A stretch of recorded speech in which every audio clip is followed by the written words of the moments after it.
Good morning students, welcome to SMV classes mathematics. ये है class 12 का पहला चैप्टर रिलेशंस एंड फंक्शंस और आज हम स्टार्ट करने वाले हैं हमारा लेक्चर 05। लेक्चर 04 में हमने कुछ क्वेश्चंस करे थे टाइप्स ऑफ रिलेशंस के ऊपर, और ये बात मैं जानता हूँ कि अभी इक्विवेलेंस रिलेशंस के ऊपर बहुत सारे क्वेश्चंस बच रहे हैं। एक्सरसाइज 1.1 भी एनसीईआरटी की खत्म नहीं हुई है और आज हम स्टार्ट करने वाले एक नया टॉपिक जिसका नाम है इक्विवेलेंस क्लासेस। मैंने कहा था कि मैं ये टॉपिक पढ़ाऊँगा रिलेशंस के साथ ही। इक्विवेलेंस क्लासेस एक बहुत इंपॉर्टेंट टॉपिक है देखा जाए तो कंपटीशन के पॉइंट ऑफ व्यू से, लेकिन मैंने देखा है कि क्लास 12 में इस पर ज़्यादा ध्यान नहीं दिया जाता, बल्कि एनसीईआरटी ने भी एक एग्जाम्पल में थोड़ा सा एक्सप्लेन कर रखा और फिर इस टॉपिक को मतलब उठाया नहीं गया कहीं पर भी। NCERT even R D Sharma और बाकी बुक्स भी कोई ज़्यादा वैल्यूज़ को नहीं करती हैं, तो मैंने भी इसका जो कंटेंट बनाया है ये थोड़ा बाहर की बुक्स में से उठाया जो थोड़ा हायर लेवल की बुक्स हैं, जो हायर मैथमेटिक्स की बात करती हैं। तो आज हम इस टॉपिक को ढंग से समझेंगे, इसके रेलिवेंट जो भी क्वेश्चंस होंगे वो करेंगे। और आज का लेक्चर थोड़ा सा लंबा हो सकता है क्योंकि टॉपिक समझाना है मुझे डीप में। इसके बाद 3-4 क्वेश्चंस हैं जो कुछ एनसीईआरटी में भी हैं और कुछ रेफरेंस बुक्स में भी हैं। तो वो टॉपिक कंप्लीट करने के बाद फिर मैं आपके जो बचे हुए क्वेश्चन है इक्विवेलेंस रिलेशंस के ऊपर वो करवाऊंगा एक्सरसाइज 1.1 के, प्लस मिसलिनियस एक्सरसाइज में जो क्वेश्चंस रहेगा रिलेशंस के ऊपर हम वो करेंगे। ठीक है, तो मैं NCERT as a order follow नहीं करता हूँ, टॉपिक के ऊपर जो भी क्वेश्चंस होंगे वो हम कंप्लीट करेंगे ताकि फिर हम रिलेशंस का कोई पार्ट बाकी ना रहे। फिर हम फंक्शंस में मूव करेंगे और वैसा ही फिर हम बाइनरी ऑपरेशंस के साथ करेंगे। और मैं पहले अपने सिलेबस वाले वीडियो में कह चुका हूँ बाइनरी ऑपरेशंस आई थिंक इस साल बोर्ड में नहीं आने वाला है, बट जैसा कि मैंने कहा था कि मैं किसी भी तरह का सिलेबस कट कंसिडर नहीं करूँगा। तो पढ़ना नहीं पढ़ना आपके हाथ में है कि आपको लेक्चर देखना ही नहीं देखना, मैं अपनी तरफ से उसको अपलोड ज़रूर करूँगा जो भी इसका नॉर्मल कंटेंट होता है, क्योंकि कंपटीशन में वो आएगा। आई होप इतना इंट्रोडक्शन काफ़ी है आज के लेक्चर के लिए। लेक्चर थोड़ा लंबा हो सकता है, मैं फिर रिपीट कर रहा हूँ, बट देखने की आदत डाल लो, कोई दिक्कत वाली बात नहीं। तुम्हारे हाथ में होता है प्ले और पॉज, और स्पीड तुम डिसाइड करते हो। ठीक है, तो आज का हमारा जो टॉपिक है वो है इक्विवेलेंस क्लासेस। इस टॉपिक को पढ़ाने से पहले ये समझ लो कि जो क्लासेस होती हैं ना इक्विवेलेंस क्लास, इसका मतलब क्या होता है। Equivalence class in a nutshell अगर मैं बात करूं, जो मैं लास्ट में बताऊंगा अभी, एक तरीके का सबसेट होता है उस सेट का जिसके ऊपर आपका रिलेशन डिफाइंड है। इनकेस आपका रिलेशन आर किसी एक सेट ए पे डिफाइंड है, यानी कि ए क्रॉस ए का सबसेट है, बताया था ना। अगर आपका एक रिलेशन आर किसी सेट ए पे डिफाइंड है तो इक्विवेलेंस क्लास आप किसी भी एलिमेंट के निकालो उस सेट के अंदर, वो ए का एक सबसेट ही होगा। मतलब इक्विवेलेंस क्लास ले दे कि आपके जिस सेट पर रिलेशन डिफाइंड है उसका ही सबसेट होता है। तो सर सबसेट होता है तो इसमें ऐसी क्या खास बात है कि इसको अलग नाम में पढ़ा जा रहा है। सबसेट तो बहुत सारे हो सकते हैं, वही हम बताने वाले हैं। तो अब सबसे पहले एक फॉर्मल डेफिनेशन लिखवा देता हूँ, एनसीईआरटी वाली नहीं, वो तो काफ़ी गंदे तरीके से डिफाइन करती है इस चीज़ को, तो ये मैंने किसी और बुक्स में से उठाई है। तो पहले ये डेफिनेशन समझ लेते हैं। लेट आर लिखना शुरू कर दो साथ साथ ताकि फिर मैं बाद में समझा पाऊँ। Let R be an equivalence relation in a set A, and let small a belongs to the set. Then, comma, the set of all those elements. Then the set of all those elements of A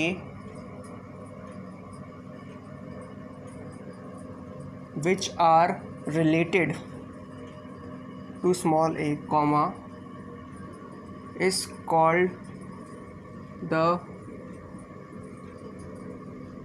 equivalence class determined by A, and it is denoted by box of A. ठीक है, thus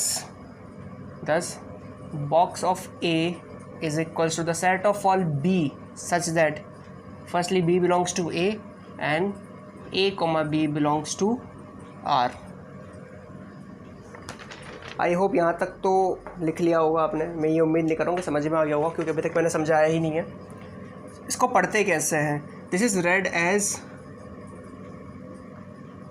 equivalence class of A, और you can read as, ये NCERT भी ऐसे ही लिखती है, equivalence class containing A। मेरे हिसाब से ये ज़्यादा रेलिवेंट है, इक्विवेलेंस क्लास ऑफ A, या ये equivalence class determined bye A। आप तीनों ही पढ़ सकते हैं इस सिंबल को। ठीक है, इसको तो बताइए डबल डॉट को सच दैट पढ़ते हैं तो आपको दिख ही रहा होगा डेफिनेशन क्या था, set of all b such that b belongs to N a comma B belongs to R. मतलब ले दे के है तो ये सेट ही यहाँ भी लिख रहा है, then the set of all those elements, set of, इस पे आप ध्यान रखें, set of all those elements of A, वो तो सबकी बात की बात है कि कौन से सेट की बात हो रही है, पर है ये आपका एक सेट। तो सबसे बड़ा तो मिथ यही होता है बच्चों का। अब इसके बारे में 2 पॉइंट्स हैं वो लिख लो, फिर मैं समझा देता हूँ जल्दी से इसको। कोई ज़्यादा हार्ड टॉपिक नहीं है, बहुत बहुत ज़्यादा ईजी है, और ये समझ में आ जाएगा तो इसके ऊपर की जो क्वेश्चन है वो आ जाएंगे। और आप चाहे इस टॉपिक को स्किप कर दो या आपकी कोचिंग पे कोई टीचर स्किप कर दे, बट मैं आपको जानकारी के लिए बता दूं, बोर्ड इसको स्किप नहीं करता है, और इसके ऊपर बोर्ड में क्वेश्चंस आए हुए हैं, तो क्योंकि एनसीईआरटी में दिया हुआ है, ठीक है। तो तुम्हारी इच्छा है स्किप करना नहीं करना यार, लेकिन जब मैं समझा रहा हूँ आसानी से तो मेरे हिसाब से तो स्किप नहीं करना चाहिए, ठीक है। 2 equivalence classes are either disjoint और identical, an equivalence relation R on a set A, on a set A partitions the set into mutually disjoint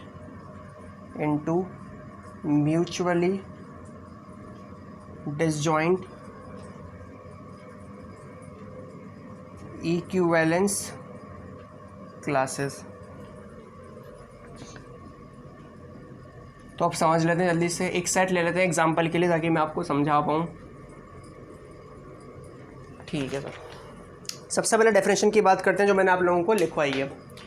late R be an equivalence relation in a set A and let small A belongs to A, यानी कि सबसे पहले तो आपका जो relation है जिसकी आप इक्विवेलेंस क्लास निकालना चाहते हो, सबसे पहली कंडीशन तो ये कि वो इक्विवेलेंस होना चाहिए, यानी कि रिफ्लेक्सिव भी होना चाहिए, सिमेट्रिक भी होना चाहिए और ट्रांजिटिव भी होना चाहिए। तो अगर आपका रिलेशन इक्विवेलेंस है तब किसी सेट पे, यानी कि सेट ए का मतलब क्या है, ए क्रॉस ए पे, ए से ए पर ही किसी रिलेशन को क्या पढ़ा जाता है, ऑन सेट ए। जैसे जेड से जेड पर इंटीजर्स पे क्या बोलेंगे, on Z. Relation define on capital N, मतलब नेचुरल नंबर के सेट से नेचुरल नंबर के सेट पर एक रिलेशन है, तो आपका रिलेशन इक्विवेलेंस होना चाहिए। तब अगर इक्विवेलेंस है तो आपका सेट ए, मान लो आपका रिलेशन इस सेट ए से इसी सेट ए पर है, तो आपके सेट ए में कुछ एलिमेंट्स होंगे, सीधी सी बात है। तो मैंने मान लिया कि आपके सेट का कोई एलिमेंट है ए, कुछ भी हो सकता है, 1 2 3 4 5 6, किसी भी कोई भी एलिमेंट हो सकता है किसी भी सेट का जिस पे आपका रिलेशन डिफाइंड है। तो आपका सेट का कोई एक एलिमेंट है, मान लिया स्मॉल है, तो उन सारे एलिमेंट्स का सेट जो रिलेशन में इसके साथ रिलेटेड है वही इक्विवेलेंस क्लास होगी। मतलब यानी कि अगर ये कोई आपका सेट है और आपका रिलेशन है, ये आपका रिलेशन है 1,1 2,2 3,3 4,4 5,5, ठीक है, और साथ में 2,1 और 1,2 और 3,4 एंड 4,3, ये कोई रिलेशन है, इक्विवेलेंस रिलेशन है, रिफ्लेक्सिव है, सिमेट्रिक है और ट्रांजिटिव भी। 1 का 2 से, 2 का 1 से, तो 1 का 1 से है, उसी प्रकार से इनका भी है। तो मैंने जानबूझ के ऐसा रिलेशन लिखा है जो इक्विवेलेंस है।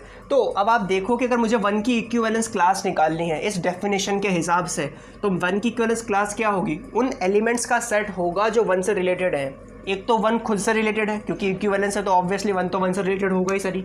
तो ये भी एक बात हो गई, मैं लिखवाऊंगा मैं कि हर इक्विवेलेंस क्लास में किसी की भी एलिमेंट की, वो एलिमेंट खुद से तो रिलेटेड होगा ही सरी, क्योंकि आपका जो रिलेशन है वो इक्विवेलेंस सबसे पहले से ही होता है। आपकी इक्विवेलेंस की डेफिनेशन ही यही है कि आपका रिलेशन इक्विवेलेंस होना चाहिए, तो हर एलिमेंट की इक्विवेलेंस क्लास में वो खुद तो होगा ही होगा। तो देखें अपन, तो ये 1 की क्या है इक्विवेलेंस क्लास, बॉक्स में लिखते हैं तो क्या होगा, उन एलिमेंट्स का सेट जो 1 के साथ रिलेटेड है, ठीक है। 1 के साथ कौन है, एक तो 1 के साथ और कौन रिलेटेड 2, तो बस इतना सिंपल होता है इक्विवेलेंस क्लास। तो then set of all those elements of A के ही वो एलिमेंट्स जो स्मॉल ए से रिलेटेड हैं वो उसकी इक्विवेलेंस क्लास में आएंगे। Is called the equivalence class determined by a and it is denoted by box of a. अब डेफिनेशन ये ज़्यादा आसान है, इस वर्ड से ज़्यादा ये जो लिखा हुआ है ना ये ज़्यादा आसान है समझना। Box of A is the set of all B, is the set of all b such that, पहला तो बी भी हमें बिलोंग करना चाहिए और ये नेचुरल से बात से करेगा। जब आपका ए से ए में ही रिलेशन है तो आपका ए हो, बी हो, सी हो, डी हो, कुछ भी हो, सब इसी में रहेगा। तो आपका set of all b such that b belongs to this set and a comma B belongs to R, यानी कि इस तरह का बी कि आपका जो बी है वो ए से रिलेटेड हो। तो वो सारे बी जो ए से रिलेटेड थे, कौन कौन से बी थे, एक तो आपका बी ए था जो 1 से रिलेटेड है और एक ये था 1 खुद से रिलेटेड है, ख़त्म। उसी प्रकार आप मुझसे पूछ लो कि सर 3 की इक्विवेलेंस क्लास निकालो, मैंने कहा 3 को, एक तो 3 से रिलेटेड है, एक 4 से रिलेटेड है। आपने मुझसे पूछा सर 5 की इक्विवेलेंस क्लास निकालो, मैंने बोला कि बेटा 5 की इक्विवेलेंस क्लास में सिर्फ 5 होगा, ये गलती हो गई मुझसे, यहाँ पर 6,6 भी होगा, ठीक है। आपने मुझसे पूछा सर 6 की इक्विवेलेंट क्लास निकाल के दिखाओ, तो मैंने कहा 6 की इक्विवेलेंस क्लास में खुद 6 होगा, क्योंकि इस डेफिनेशन के हिसाब से सिर्फ इकलौता 6 ही है जो खुद से रिलेटेड है। अब ये 2 पॉइंट समझाने के लिए जो मैंने लिखे हैं, सबसे पहले अपन सबकी इक्विवेलेंस क्लास निकालते हैं। आई होप ये डेफिनेशन समझ में आई हो, नहीं आई होगी अभी तो और क्लियर होना बाकी है, अभी तो कुछ लिखा ही नहीं है बिल्कुल अपन ने। तो एक रिलेशन अपन ने मान लिया अपनी इच्छा से, मैंने एग्जांपल में अपने नोट्स में 3,6 और 6,3 लिखा है, तो वैसे ले लेते हैं, ठीक है। Now we can find equivalence class of each element, sorry, तो 1 की इक्विवेलेंस क्लास ये होगी। अच्छा 2 की बताओ मेरे को। सर इस डेफिनेशन के हिसाब से 2 से कौन कौन रिलेटेड है, एक तो खुद 2 रिलेटेड है और 2 से एक 1 रिलेटेड है। सीधी सी बात है सर, ये एक जानकारी और दे दूँ आपको, 1 अगर 2 से रिलेटेड है तो 2 भी 1 से होगा, क्यों? क्योंकि आपका रिलेशन सिमेट्रिक भी है, तो अगर 1 2 से रिलेट कर रहा है तो 2,1 भी आपके रिलेशन में होगा, तभी तो वो सिमेट्रिक हो रहा है। तो इसको चाहो तो मिटा के 1,2 लिख सकते हो सिंपल, क्योंकि आपके सेट में कोई भी ऑर्डर फॉलो नहीं होता है, ये सेट डायरेक्शनल नहीं होते, रिलेशन डायरेक्शनल होते हैं। रिलेशन का डायरेक्शन है, मतलब 1,2 और 2,1 दो अलग बातें हैं, लेकिन 1,2 या 2,1 अगर सेट में लिखा है तो वो एक ही बात होती है, तो मैंने वही करा है। तो 3 की बात करें, सर 3 की इक्विवेलेंस क्लास में कौन होगा, एक तो खुद 3 और एक 6। सर 4 की इक्विवेलेंस क्लास निकालो, यानी कि वो एलिमेंट निकालो जो 4 से रिलेटेड है। सर खुद 4 से ही रिलेटेड है। सर 5 की इक्विवेलेंस क्लास निकाल के दिखाओ, मैंने कहा सर 5 से तो सिर्फ 5 ही रिलेट दिख रहा है। सर 6 की निकाल के दिखाओ, तो वो ये सिमेट्रिक वाली बात आ जाती है, 6 एक तो 6 से होगा ही सर, रिफ्लेक्सिव है आपका रिलेशन, और जो 6 है वो 3 से भी होगा। तो अगेन इसको मिटा के वापस से 3,6 में लिख देता हूँ ताकि कोई कन्फ्यूजन ना रहे। तो आपको 6 इक्विवेलेंस क्लासेस मिल गई। मुझे एक बात बताओ, ले देखे जो मैंने शुरुआत में बोली थी, ये क्या है इक्विवेलेंस क्लास? इक्विवेलेंस क्लास कुछ नहीं है, उसी सेट के सबसेट से जिस पे आपका रिलेशन डिफाइंड है, हाँ या ना? तो एक पॉइंट बना के लिख सकते हो, और ये प्रॉपर्टी है इसकी, that equivalence class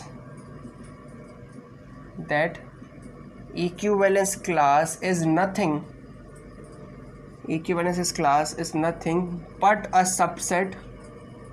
subset of set A। जिस सेट पे आपका रिलेशन डिफाइंड है उसी सेट का क्या है, एक सबसेट है, और कुछ भी नहीं है। सर अब इन दोनों की बात कर लेते हैं। हमारा ये कहते हैं कि जो 2 इक्विवेलेंस क्लास हो, पहली बात तो आपको इक्विवेलेंस क्लास मिल कितनी रही है। अगर आपका जवाब है 6 तो आप गधे हैं, मान लो इस बात को।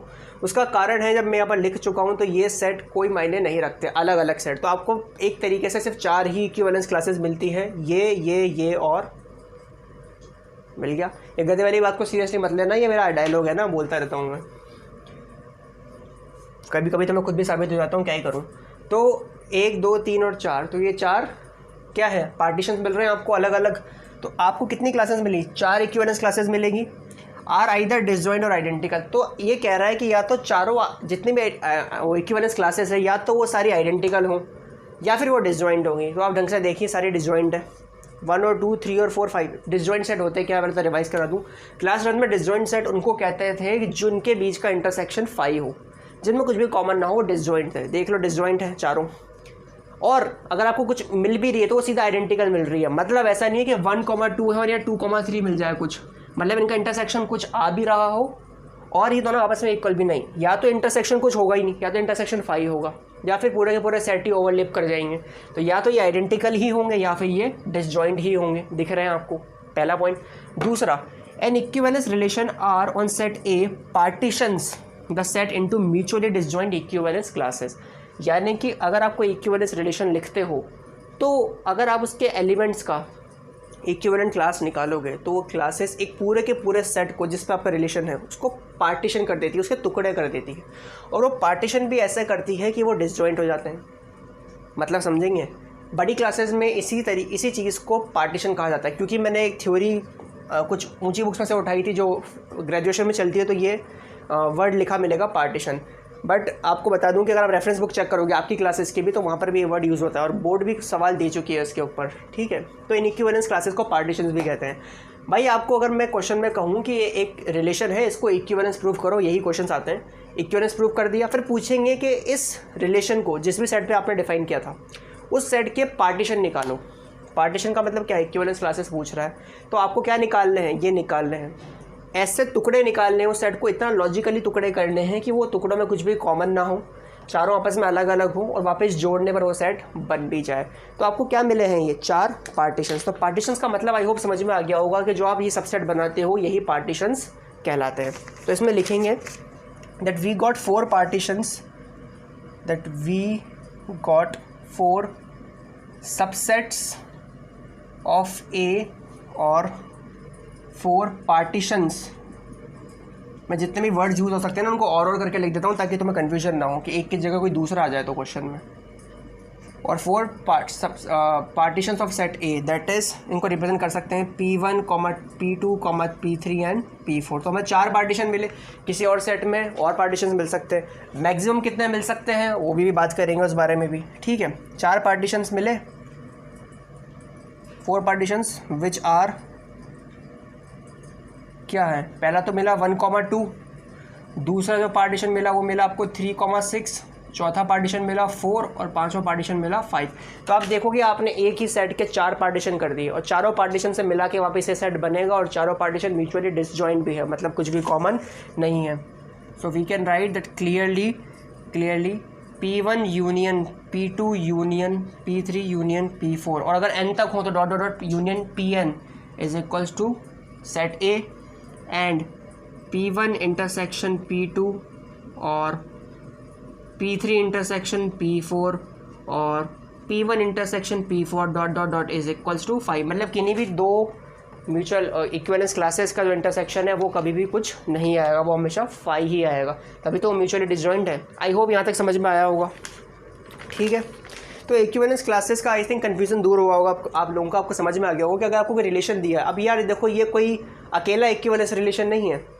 मैं चाहता इसको 3 और 6 को हटा के मैं यहाँ पर 3, 4 और 4, 3 कर दूँ तब भी इक्विवेलेंस बना रहेगा, और A क्रॉस A तो सबसे बड़ा इक्विवेलेंस रिलेशन हो सकता है, ठीक है, किसी भी सेट के ऊपर। तो A क्रॉस A ही पूरा निकाल दूँ तो वो भी इक्विवेलेंस रिलेशन होगा। तो यानी कि इक्विवेलेंस क्लासेस वैरी कर सकती हैं रिलेशन टू रिलेशन। यहाँ पर 3,4 और 4,3 होता तो यही इक्विवेलेंस क्लासेस अलग अलग आती हैं। लॉजिक समझ में आ रहा है? तो वैसा पॉसिबल हो सकता है, वेरिएशंस हम निकाल सकते हैं। इसलिए अभी हम बात भी करेंगे कि यहाँ आपको कितनी इक्विवेलेंस क्लासेस मिली। 4 पार्टीशन कर पाए आप इस रिलेशन के बेसिस पे, सिर्फ आप 4 ही पार्टीशन कर पाए हो। रिलेशन की डेफिनेशन चेंज करो, इसी सेट के आप हो सकता है 6 पार्टीशन कर पाओ। विश्वास नहीं होगा, ये मैक्सिमम पार्टीशन हो सकते हैं। यूँ बताओ मैं इन सबको मिटा दूँ, सिर्फ रिफ्लेक्सिव छोड़ दूँ रिलेशन, जो रिलेशन सिर्फ रिफ्लेक्सिव होता है ना, यानी कि आइडेंटिटी रिलेशन बना रहेगा। अब ये आइडेंटिटी नहीं है, तो अगर मैं इनको मिटा दूँ तो ये सिर्फ आइडेंटिटी रिलेशन रह जाएगा। आइडेंटिटी रिलेशन इक्विवेलेंस होता है, रिफ्लेक्सिव तो है ही सही, ट्रांजिटिव भी है और सिमेट्रिक भी है। तो इनको मिटा दूँ तो हर एलिमेंट का अपना, हर एलिमेंट खुद से रिलेट करेगा ऐसे रिलेशन में, तो हर एलिमेंट की अपनी इक्विवेलेंस क्लास होगी, तो आपको 6 इक्विवेलेंस क्लास मिलेगी। यानी कि रिलेशन की डेफिनेशन चेंज करते ही आपको एक ही कितने पार्टीशन मिल गए, 6 पार्टीशन। यहाँ कितने मिल रहे हैं, 4। तो अब बात करते हैं मैक्सिमम और मिनिमम कितने पार्टीशन मिल सकते हैं। उससे पहले आप नोट कर लें इसको, तो वीडियो को पॉज करें और जल्दी से नोट कर लें। सो आई होप आप लोगों ने लेफ्ट साइड तो नोट कर ही ली होगी, तो मैं उसको अब करके वहाँ पर आगे का पार्ट लिख देता हूँ। तो आई होप आपको ये समझ में आया होगा कि इक्विवेलेंस रिलेशंस होते क्या, सॉरी इक्विवेलेंस क्लासेस क्या होती हैं। इक्विवेलेंस क्लासेस सबसेट्स होते हैं आपके एक सेट के, जिस पे आपको कोई भी रिलेशन डिफाइन हो, या यूँ कहूँ जिस पे आपका इक्विवेलेंस रिलेशन डिफाइन हो। तो एक कंडीशन तो यही लगा दी कि इक्विवेलेंस क्लासेस सिर्फ इक्विवेलेंस रिलेशन की निकाली जा सकती है। तो अब हम बात कर लेते हैं कि मैक्सिमम कितने पार्टीशन किए जा सकते हैं किसी सेट के। वो डिपेंड करेगा रिलेशन की डेफिनेशन के ऊपर। तो देखिए मैक्सिमम नंबर ऑफ पार्टीशंस और maximum number of different equivalence classes partitions of set A having n elements.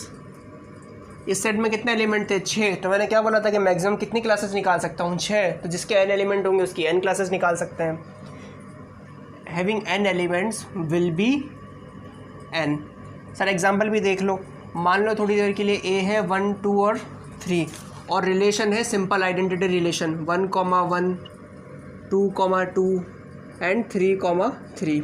वैसे ही n के लिए n, तक जाता सिंपल आइडेंटिटी रिलेशन। क्या ये इक्विवेलेंस है पहले तो ये बताओ सर। रिफ्लेक्सिव तो देखिए रहा है, सिमेट्रिक 1 का 1 से तो कोई सिमेट्री चेक ही नहीं कर सकते। ट्रांजिटिव के लिए 1 का 1 से है बट 1 का किसी और से दिखाओ, पॉसिबल ही नहीं है। सेम 2 और 3 के साथ है। तो हाँ सर ये सबसे छोटा इक्विवेलेंस रिलेशन है किसी भी सेट के ऊपर। ओके तो अब बात करते हैं इसके पार्टीशंस की। तो देन सबसे पहला पार्टीशन क्या होगा, 1 की इक्विवेलेंस क्लास जिसमें खुद 1 ही होगा। दूसरा पार्टीशन क्या होगा सर, 2 की इक्विवेलेंस क्लास चेक कर लें, मैंने कहा 2 खुद से रिलेट करता है सिर्फ। और तीसरा पार्टीशन क्या होगा, 3 की इक्विवेलेंस क्लास। तो कितने पार्टीशन मिले, 3। Number of partitions equals to 3। तो मैक्सिमम किसी भी सेट पे आप उतने ही पार्टीशन निकाल सकते हो जितने उसमें एलिमेंट है। अब मिनिमम की बात कर लेते हैं, ये तो समझ में आ गया होगा और मुझे लगता नहीं है इस डिस्कशन को इससे ज़्यादा कुछ और ज़रूरत पड़ेगी। ठीक है तो minimum number of partitions of set A. Again इससे कोई फर्क नहीं पड़ता है कितने भी एलिमेंट हो, हैविंग n एलिमेंट्स मान लो, having n elements is just 1। तो मिनिमम एक तो कम से कम पॉसिबल होगा ही होगा। This happens when R becomes A cross है। अभी R की डेफिनेशन सिंपल आइडेंटिटी थी, जैसे ही R आपका पूरा A क्रॉस A ही बन गया, सबसे बड़ा इक्विवेलेंस रिलेशन जो कि R पे रखाया जा सकता है, तो फिर आपको इक्विवेलेंस क्लास भी कितनी मिलेगी, सिर्फ एक। इसका भी एग्जांपल ले लो, वापस से वही सेट ले लेते हैं 1, 2 और 3, और इस बार R की डेफिनेशन देखो 1,1 2,2 3,3 1,2 1,3 2,2 2,3 3,1 3,2। गलती कर दी, 1 2 1 3। ठीक है तो 2 2 हो गया, 2 का 1 से रह गया था, और 2 का 3 से रह गया, फिर 3 का 1। ठीक है तो ये एक रिलेशन बनाया, ये पूरा एक रो से ही लिख दिया भैया मैंने। अब मुझे एक बार बताओ 1 की इक्विवेलेंस क्लास निकालो। पहला पार्टीशन की बात करें, सिंपल P बोल देता हूँ। ठीक है 1 की इक्विवेलेंस क्लास में कौन होगा, वो एलिमेंट जो 1 से रिलेट करते हैं।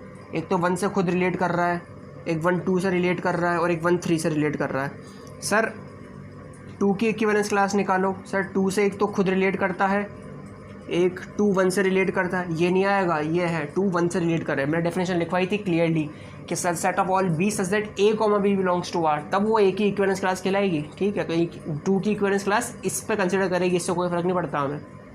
और 2,3 भी है। सर 3 की इक्विवेलेंस क्लास निकाल लो। पहला तो 3 खुद से रिलेट करता है, फिर 3 1 से भी करता है और 2 से भी करता है। सर ये सब P के बराबर नहीं आ गया। कितने पार्टीशन मिले किसी भी सेट के, मिनिमम। आपने कहा सर ये तीनों एक ही तो हैं, और आपको पता है कि जो आपका सेट है वो डायरेक्शनल नहीं होता, वो तो उस पर ऑर्डर से कोई फ़र्क नहीं पड़ता। ये तीनों सेट आपस में बराबर हैं, तो एक ही पार्टीशन मिला ले दे के आपको। तो मैक्सिमम n मिल सकते हैं, मिनिमम 1 मिल सकते हैं, चाहे कितने भी एलिमेंट हो, कोई फ़र्क नहीं पड़ता। आई होप ये समझ में आया होगा। इसको भी उतार लो, और वीडियो पॉज करने की ज़रूरत तो पड़ेगी नहीं, क्योंकि जितनी देर में आप उतारोगे इतनी देर में मैं यहाँ का वाला उतार लूँगा। और अच्छा इसमें एक बात और लिखवा देता हूँ मैं, लिखवाने क्या ओपनली सुन लो ऐसे ही, कि equivalence classes can also be same. ये मैं यहाँ भी बोलना चाह रहा था, शायद मैं बोल नहीं पाया कि इक्विवेलेंस क्लासेस सेम हो भी सकती हैं। ठीक है मैंने बताया म्यूचुअली डिसजॉइंट, पर जो सेम होती है उन्हें काउंट नहीं किया जाता। तो आपको जो म्यूचुअली डिसजॉइंट वाली बात है वो फुलफिल होनी चाहिए।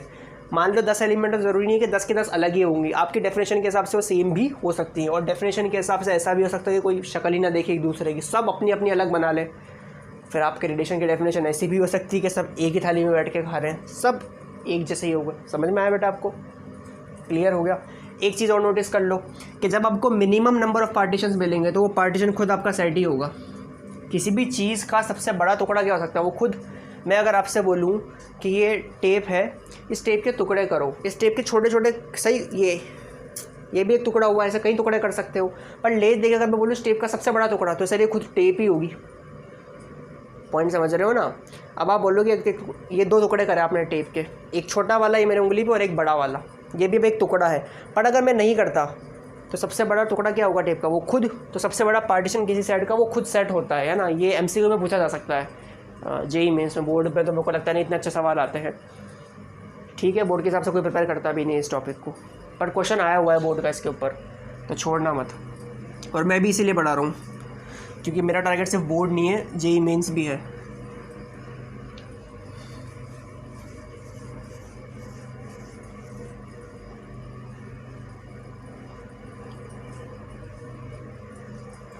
तो आगे एक बात और कर लेते हैं। तो इसमें मैं लिखवाना चाहता हूँ that we can go in reverse also.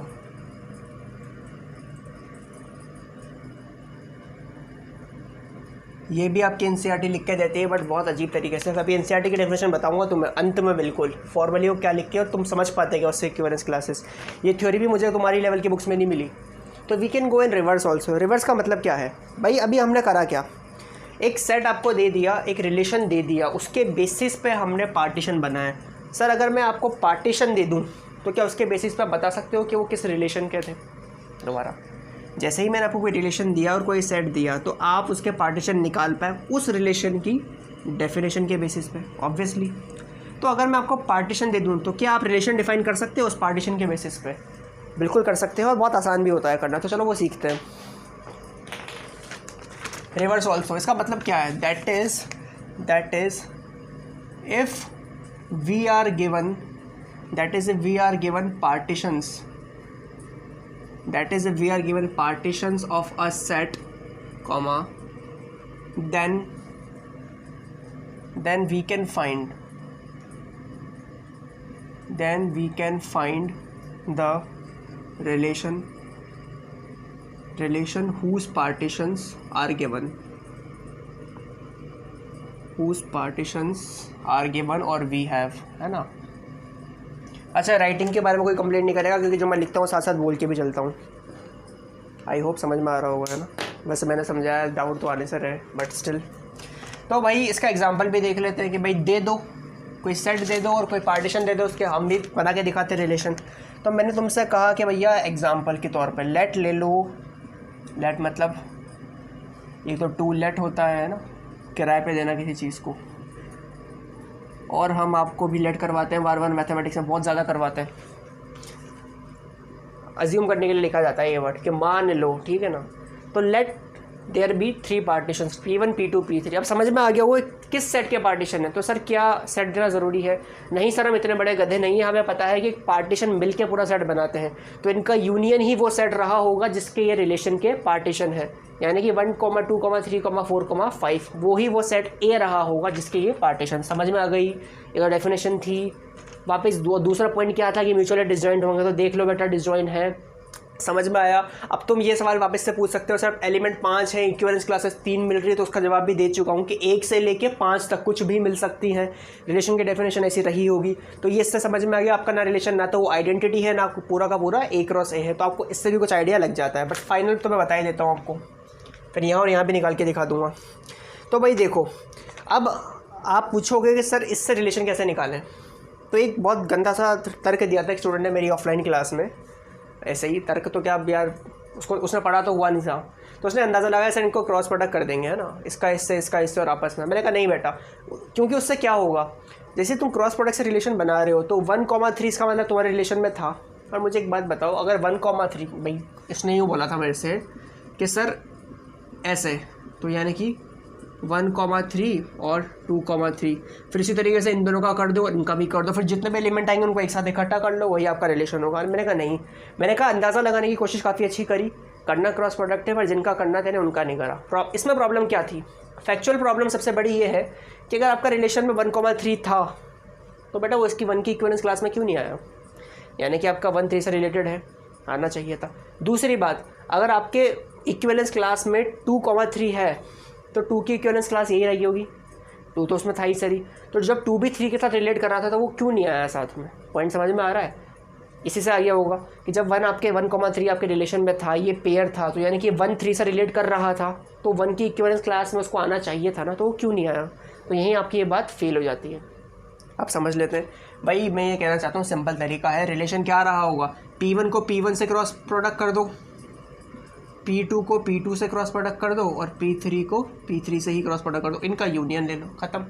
यानी कि P1 क्रॉस P1 क्या रहा होगा, 1,2 क्रॉस 1,2, यानी कि 1,1 1,2 2,1 और 2,2। उसी तरीके से P2 क्रॉस P2 क्या रहा होगा, 3 क्रॉस 3, ठीक है। और ये क्या रहा होगा, 4,5 क्रॉस 4,5। तो आपको मेरे हिसाब से रिलेशन दिखने लग गया होगा, जिसके ये पार्टीशंस है या जिसके बेसिस पे आपने पार्टीशन बनाए हैं। मुझे एक बात बताओ, अब पता है मेरा रिलेशन क्या होगा, इन तीनों सेट का यूनियन। तो my relation will be P1 cross P1 union P2 cross P2 union P3 cross P3। यानी कि आपका रिलेशन जिसके ये एलिमेंट, जिसके ये इक्विवेलेंस क्लासेस हैं, वो क्या होगा, 1,1 2,2 3,3 4,4 5,5। ये तो कोई भी अंदाज़ा लगा ही लेगा, 5 एलिमेंट है तो आपका रिलेशन कैसा भी रिलेशन इक्विवेलेंस तो होगा, तो आइडेंटिटी तो रिफ्लेक्सिव तो उसको होना ही है।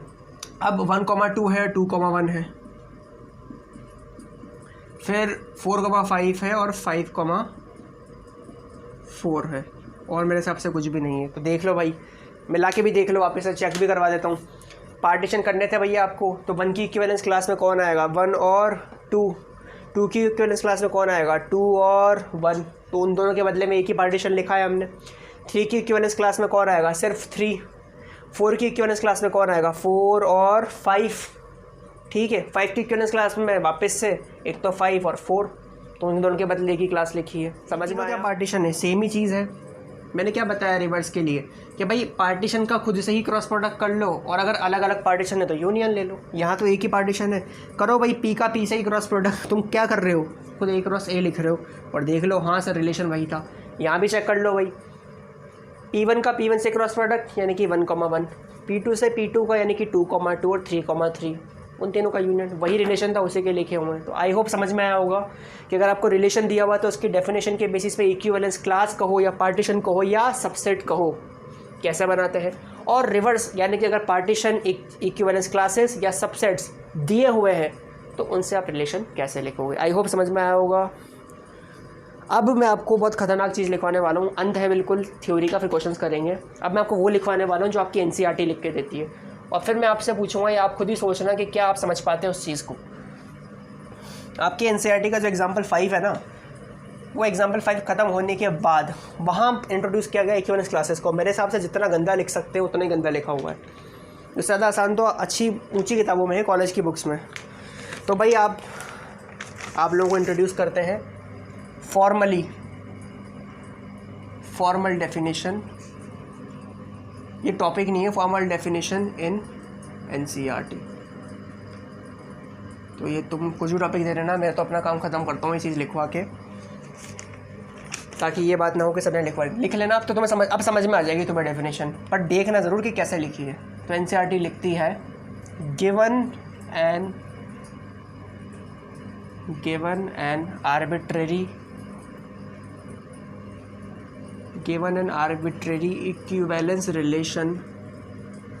relation R in an arbitrary set X,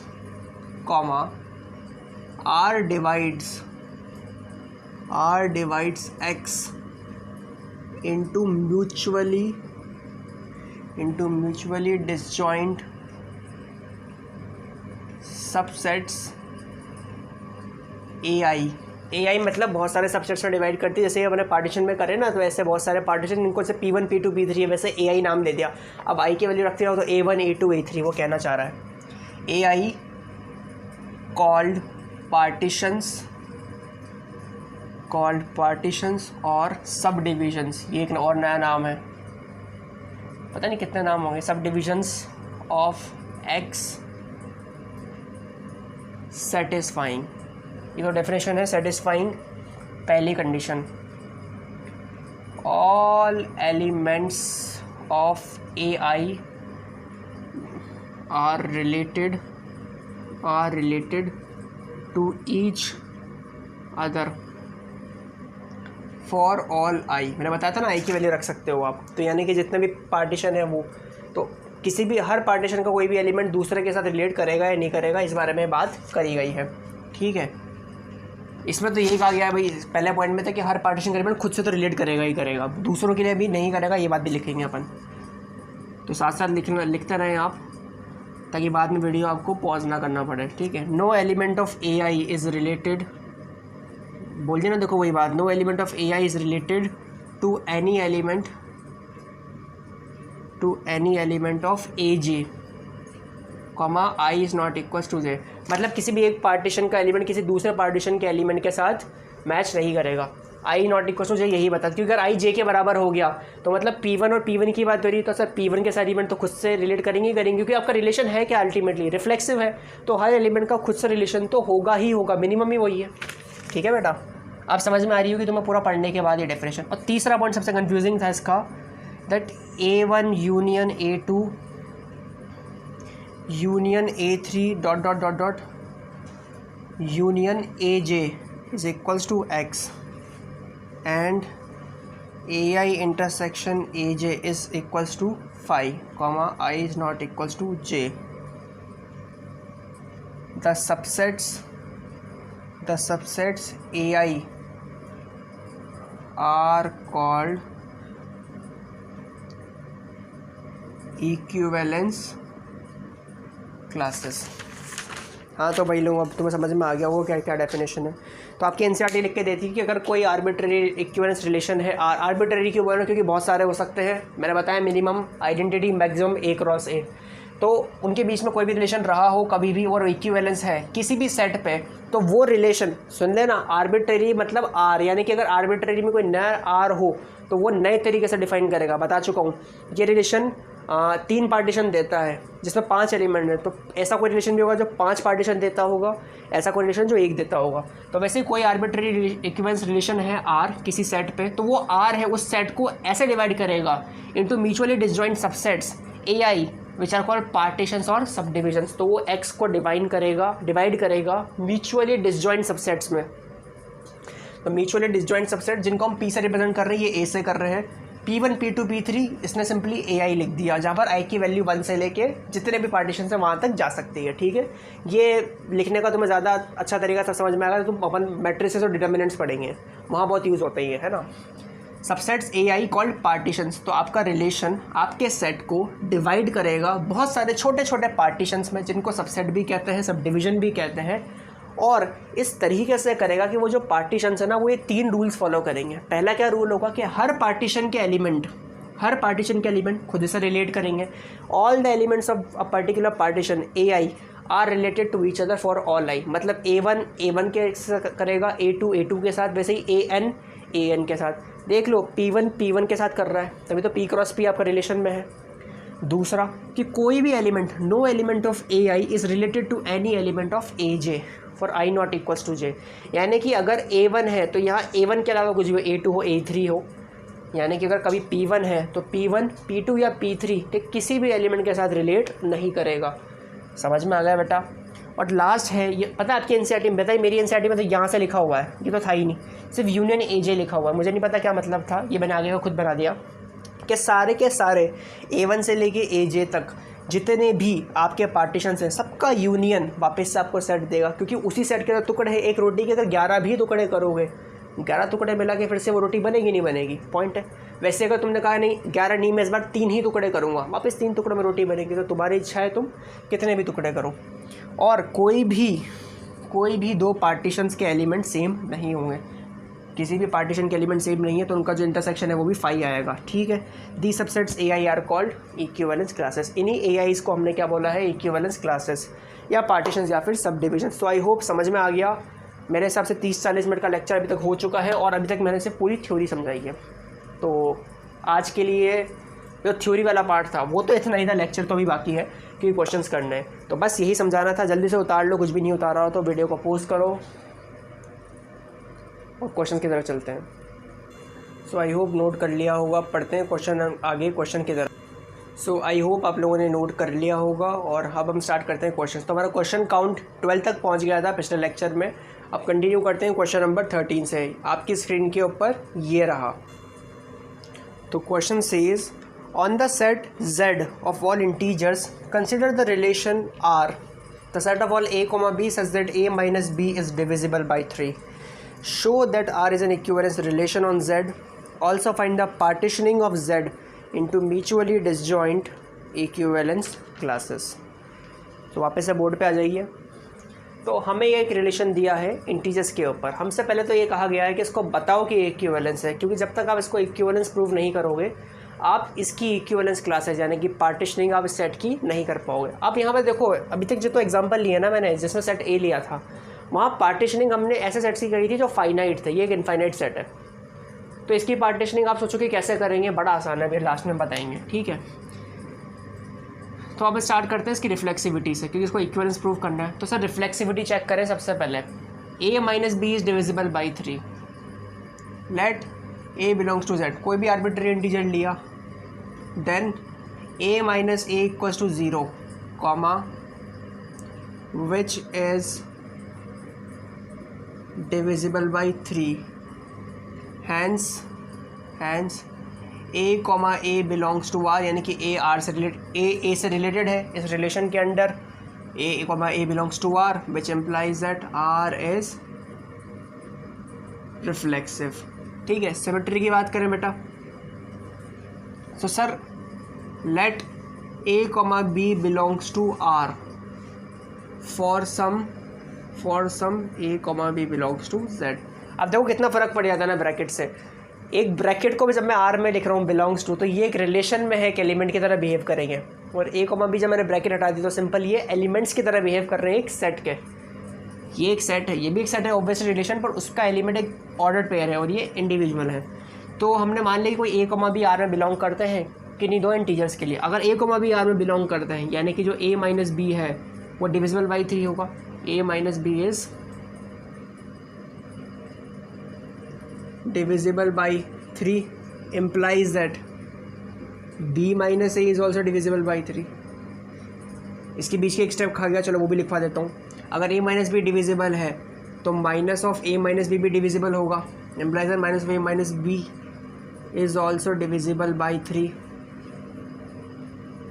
है ना भाई। अगर मान लो ये 9 होता तो 9 3 से डिवाइड होता है, तो माइनस 9 भी 3 से डिवाइड होता है, बट ये तो क्या लिखा हुआ है, अरे सर ये तो b माइनस a लिखा हुआ है, यानी कि b minus a is also divisible by 3, which implies that b comma a belongs to r। तो क्या हो गया, a कॉमा b ने इम्प्लाई कर दिया कि b कॉमा a भी r में है, implies that r is symmetric. ठीक है बेटा, बोर्ड में मत खाना, ये स्टेप से लिख के आना, पूरा इन्हीं के नंबर होते हैं। फिर हम लिखते हैं ट्रांजिटिविटी, और ये शॉर्ट फॉर्म में मत लिख के आना, पूरा लिखना। तो ट्रांजिटिविटी की बात करते हैं, तो अगेन मान लेते हैं that let a comma b and c comma d, sorry, a comma b and b comma c belongs to r for some integers a comma b comma c belongs to z। तो sir अगर a comma b r में belong करता है तो a minus b is divisible by 3, a minus b is divisible by 3 and ये भी belong करता है, यानी कि जो b माइनस सी है वो भी डिविजिबल है, it is also divisible by 3। तो सर जो इन दोनों का सम है वो भी डिविजिबल होगा 3 से, सिंपल सी बात है। विच इम्प्लाइज दैट, अब ध्यान देना, which implies that a minus B plus b minus c, which is in turn भाई क्या होगा, ये एक्चुअल में ये a माइनस सी होगा, b तो b से कैंसिल हो जाएगा, तो इन दोनों का सम जो कि अंत में a माइनस सी है is also divisible by 3। Is, ये ऑल्सो वर्ड इंपॉर्टेंट है अब यहाँ पर, क्योंकि ये इम्प्लाई करवा रहे हो आप, इज़ ऑल्सो डिविजिबल बाई 3। और a माइनस सी अगर 3 से डिविजिबल हो गया तो यही तो हमारा उद्देश्य था, इसका मतलब a कॉमा सी रिलेशन में है, which implies that a comma C also belongs to r। तो a कॉमा बी और b कॉमा सी r में, तो उन्होंने इम्प्लाई करा कि a कॉमा सी भी r में है, implies that r is transitive also.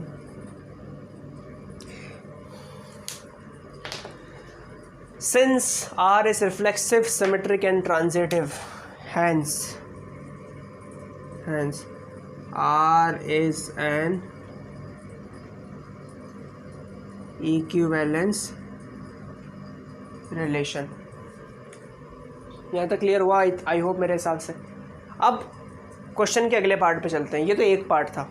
अब आपसे पूछा गया है कि आप z की पार्टीशनिंग कीजिए, ठीक है, z के पार्टीशंस फाइंड करिए। अब भाई ये मत कंफ्यूज होना कि z तो इनफाइनाइट सेट है, हमें उससे कोई फ़र्क नहीं पड़ता कि z क्या है, हमें इससे फ़र्क पड़ता है कि डेफिनेशन ऑफ रिलेशन क्या है। r जिस तरीके से डिफाइंड होगा, अगर r खुद z क्रॉस z ही पूरा लिखा हुआ है तो फिर क्या होगा, आपको कितने पार्टीशन मिलेंगे, सिर्फ एक खुद z। और अगर r इस तरीके से है कि वो सिर्फ आइडेंटिटी रिलेशन है तो आपको इनफाइनाइट पार्टीशंस मिलेंगे, तब आती दिक्कत। लेकिन ये r ऐसा है कि हमारे को फाइनाइट मिलेंगे, 3 पार्टीशन मिलेंगे। देखना आपके r की डेफिनेशन इस तरीके से है कि a - b is divisible by 3। तो मैं आपसे सिर्फ इतना कहता हूँ, इसी का सॉल्यूशन कंटिन्यू कर रहा हूँ ना, सॉल्यूशन में है ये सब। Consider box of 0, box of 1 and box of 2। यहाँ पर जाके आपकी एनसीईआरटी जो है मेरे हिसाब से वो फेल हो गई थी। क्यों? आपकी एनसीईआरटी डायरेक्टली ये लिख देती, समझाती नहीं है इस चीज़ को। मैं भी वैसे ही लिख रहा हूँ पर मैं समझाऊंगा। भाई मैंने कहा कि कंसिडर करो इसको, इसको और इसको, पहले इनको निकाल लो, मैं निकलवा रहा हूँ ज़बरदस्ती।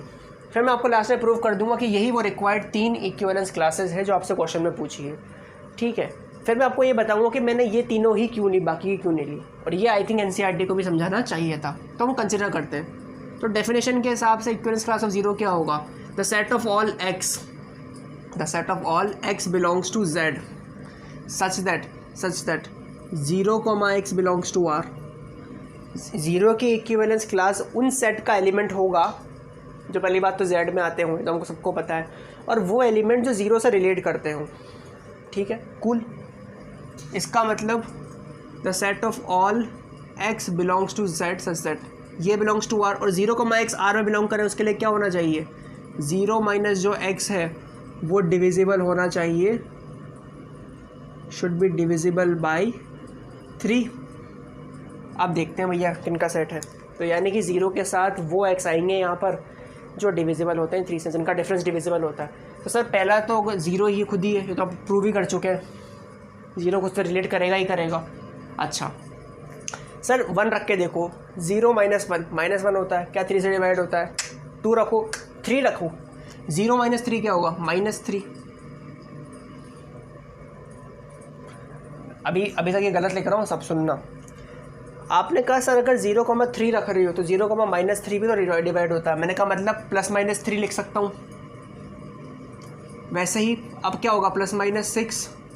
इसके साथ रिलेट करने वाले और क्या एलिमेंट होंगे जिनका डिफरेंस 3 से डिवाइड हो, तो वो तो यही हो रहा है, +-12 ... इसको मैं ऐसा भी लिख सकता था चाहो तो, ... -6 -3 0 3 6 9 वापस से डॉट। तो आप कैसे भी लिखो, मेरे हिसाब से ये ज़्यादा प्रेफरेबल है नीचे वाला। तो आपने 0 की इक्विवेलेंस क्लास निकाली, क्या है, कौन सा एलिमेंट है, 0 3 6, वो जो 3 के मल्टीपल में है, कूल। मुझे एक बात का जवाब दो, कहीं आपने एक पहला पार्टीशन तो नहीं निकाल लिया? क्वेश्चन ने पूछा था कि z की पार्टीशनिंग करो, तो मुझे लगता है कि तुमने पहला पार्टीशन निकाल लिया। देखते हैं निकाला नहीं निकाला, दूसरे की बात करते हैं। तो the set of all x belongs to z such that 1, x belongs to r, यही डेफिनेशन कहलाएगी, मैंने ये लिखवाई थी आपको। सर इसका क्या मतलब हुआ कि the set of all x belongs to set such that 1 - x is divisible by 3, क्योंकि रिलेशन की डेफिनेशन इस क्वेश्चन में ये है, किसी और क्वेश्चन में कुछ और होगी, बट हमारे लिए तो 1 की इक्विवेलेंस क्या होगी, उन सारे एलिमेंट्स का सेट जो 1 से रिलेट करते हो। 1 से रिलेट कौन करेगा, जो 1 - x 3 से डिवाइड होगा इस क्वेश्चन में। तो देखें लिखना स्टार्ट करें, रखो यहाँ पर, क्या 0 रिलेट करेगा, 1 - 0 1, 3 से डिवाइड नहीं होता, 1 - 2 -1 नहीं होता, 1 - 3 1 - 4। तो आप खुद देखो, 1 - 1 एक तो इसमें आ ही रहा है, तो 1 तो खुद से रिलेट करेगा, 1 - 4 करेगा, तो 1 4 से रिलेट कर रहा है, तो 1 - 4 से भी रिलेट कर ही रहा है, दिख ही रहा है। तो आप देखोगे कि आपको जो एलिमेंट मिलेंगे वो ऐसे मिलेंगे, सॉरी 0 नहीं, -1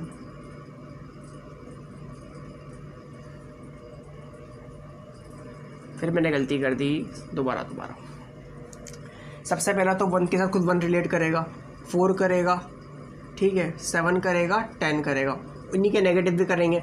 तो अगर 1 के साथ 4 करा तो -4 भी करेगा क्या बेटा, बताओ मुझे। नहीं सर, 1 के बाद यहाँ करेगा -2, फिर करेगा -5, फिर करेगा -8। ये ध्यान रखना, मेरे से भी गलती हो गई अभी, है ना, क्योंकि मैं उसे सॉल्यूशन रट के तो आता नहीं हूँ, सामने सॉल्व करता हूँ तुम्हारे।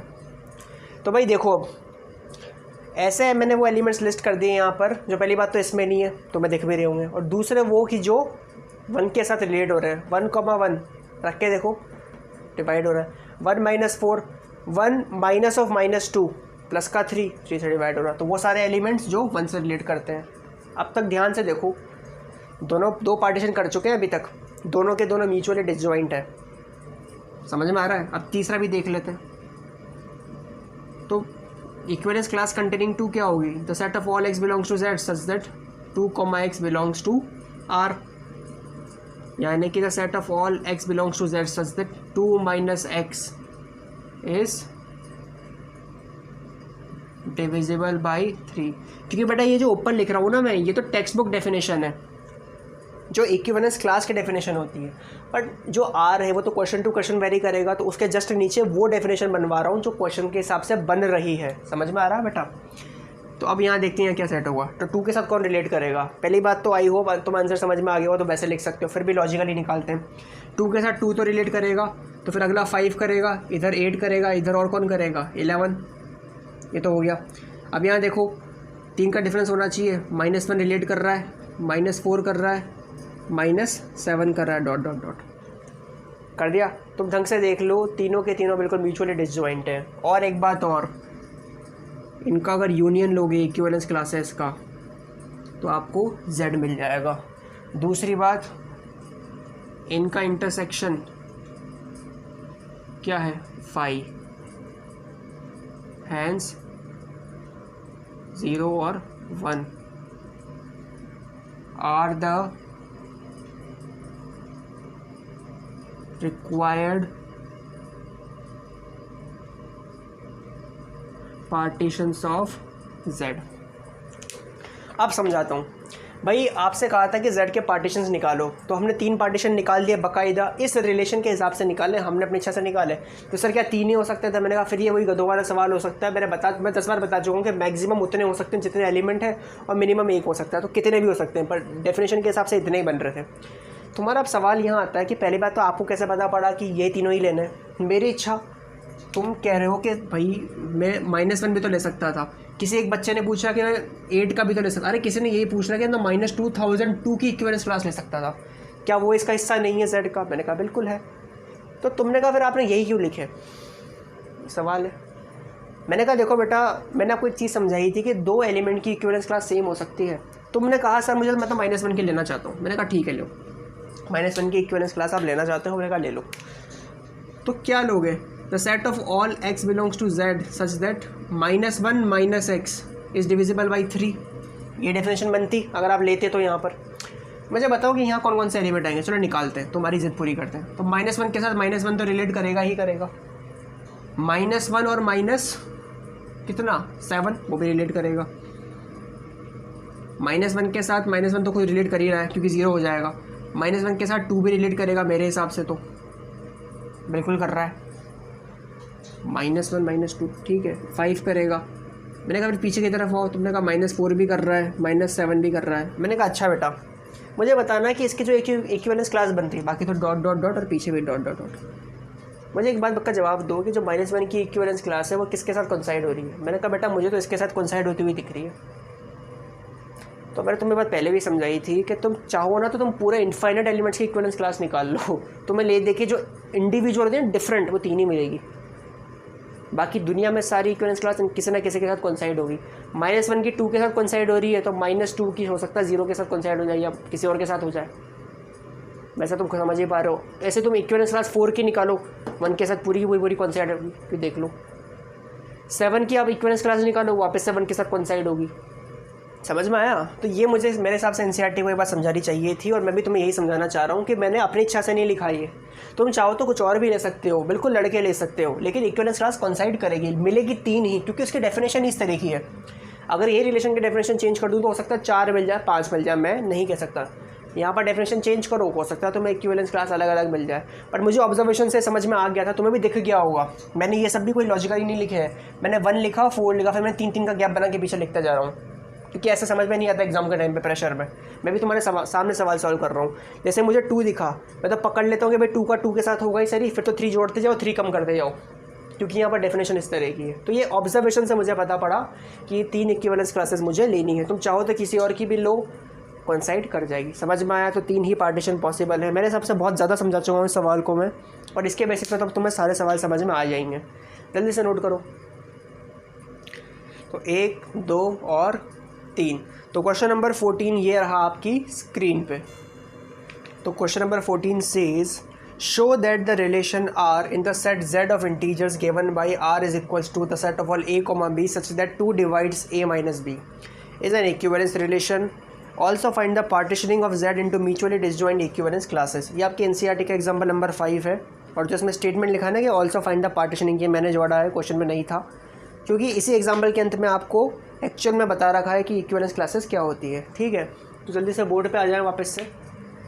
सॉल्यूशन की बात करें, आपको ये रिलेशन दिया हुआ है, पहले तो ये प्रूव करो कि भैया ये इक्विवेलेंस है, और है तो इसकी पार्टीशनिंग निकालो। अगेन आपको दिख ही गया होगा इसकी पार्टीशनिंग जो सब डिविजन्स या सबसेट्स जो हमें निकालने हैं वो क्या होंगे। ठीक है, आपको दिख ही गया होगा, नहीं भी दिखा तो बता दूँ, इवन और ऑड 2 ही तरह के सेट मिलेंगे आपको। खैर अभी आगे बात करते हैं, तो रिफ्लेक्सिविटी चेक कर लें जल्दी से।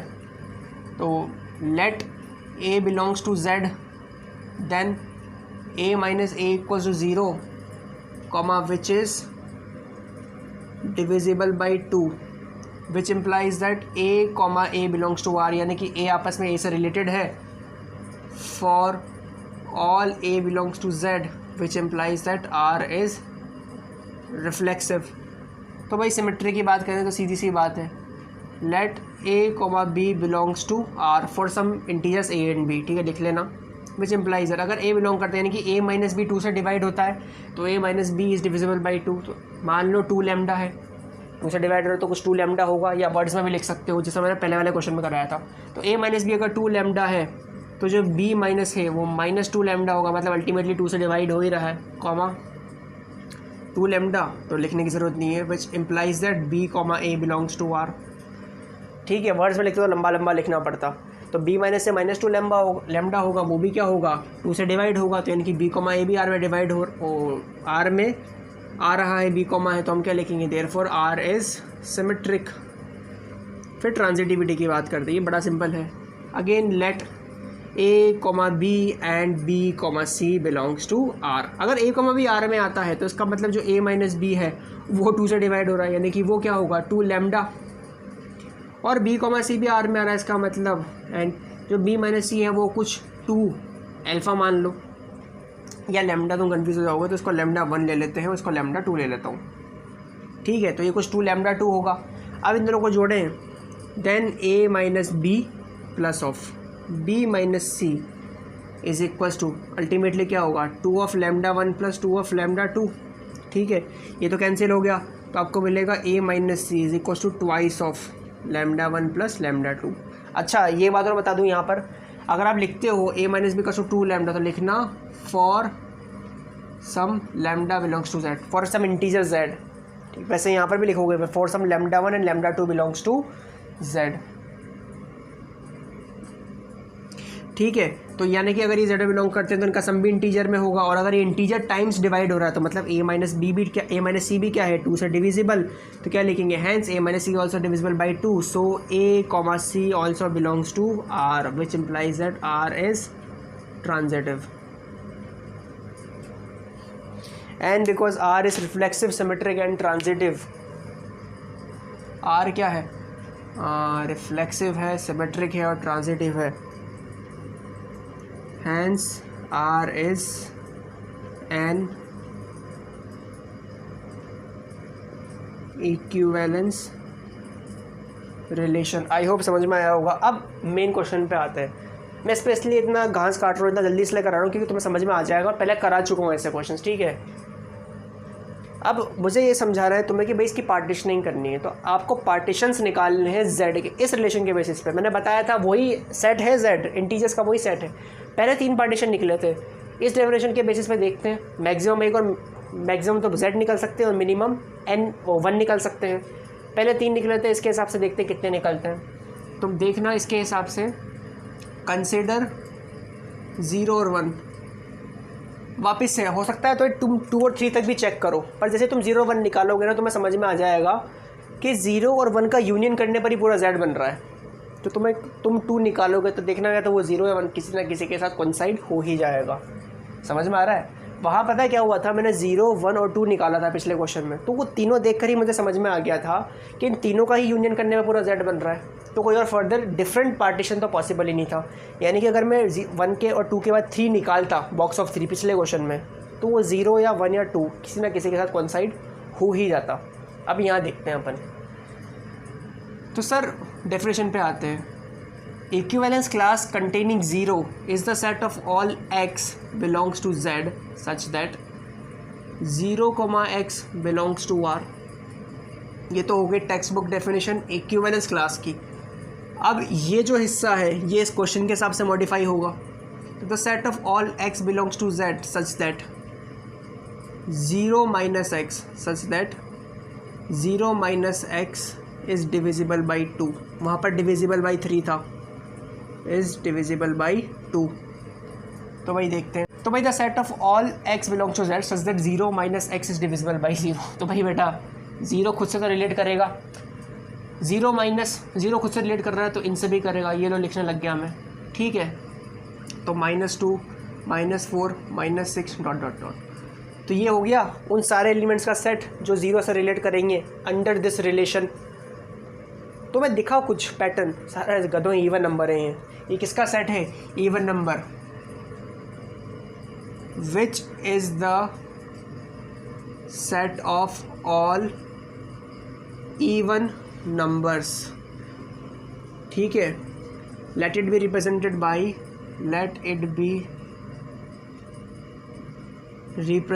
By E. तो जो इक्विवेलेंस क्लास है 0 की वो क्या है? ई, विच इज़ -6 -4 -2 0 2 4 6। अब तुम्हें खुद को समझ में आ गया होगा। तो इक्विवेलेंस क्लास ऑफ 1 क्या निकलेगी? सेट ऑफ ऑड नंबर्स निकलेगी। तो बेटा Z के 2 ही टुकड़े कर सकते हो, इवन और ऑड, है ना भाई। ऐसे तो बहुत सारे हो सकते हैं, प्राइम और कंपोजिट, ये भी एक टुकड़े हैं, इंटीजर्स के ही टुकड़े हैं, ठीक है। तो वैसे नेचुरल नंबर्स के बहुत तरीके से आप, जैसे आपका स्कूल होता है ना, मैं एक चीज़ समझाता हूँ, अच्छा एग्जाम्पल है जो मुझे इस टाइम पे याद नहीं आया था। आपका स्कूल है, आपके स्कूल में आपको, अगर मैं आपको स्कूल को डिवाइड करना हो तो मैं कई तरीक़ों से कर सकता हूँ। पहला डिवीज़न तो यही आता है बॉयज़ एंड गर्ल्स के बेसिस पे, जेंडर के बेसिस पे कर दिया।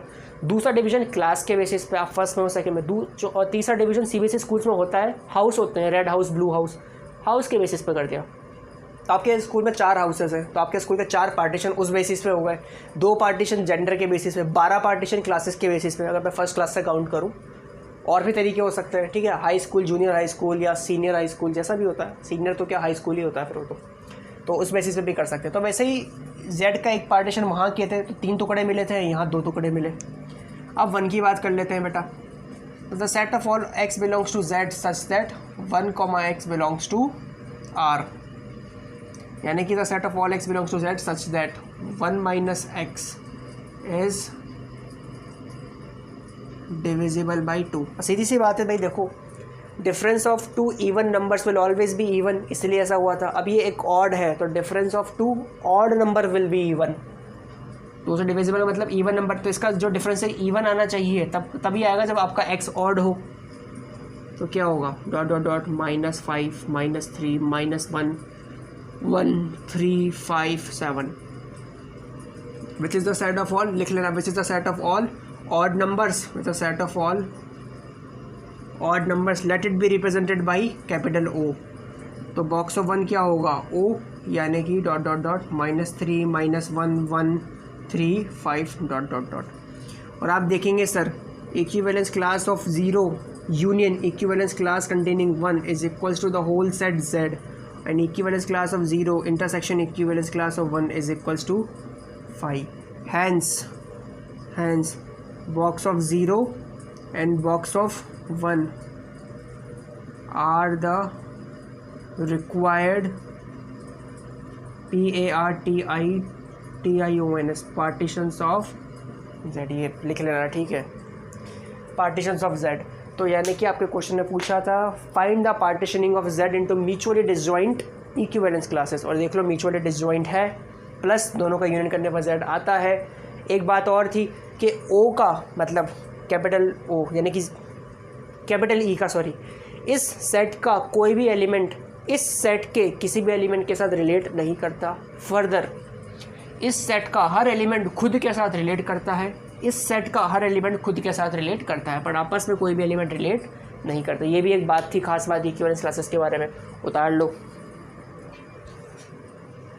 तो 1, 2 और 3, तो आई होप नोट हो गया होगा। तो क्वेश्चन नंबर 16 की बात करते हैं।